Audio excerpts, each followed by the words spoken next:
ghê, làm cho ai cũng muốn quay về.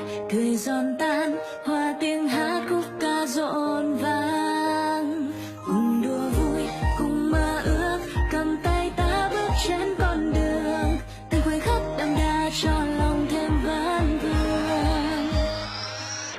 Nhớ đến những phút giây mình cùng ngồi trò chuyện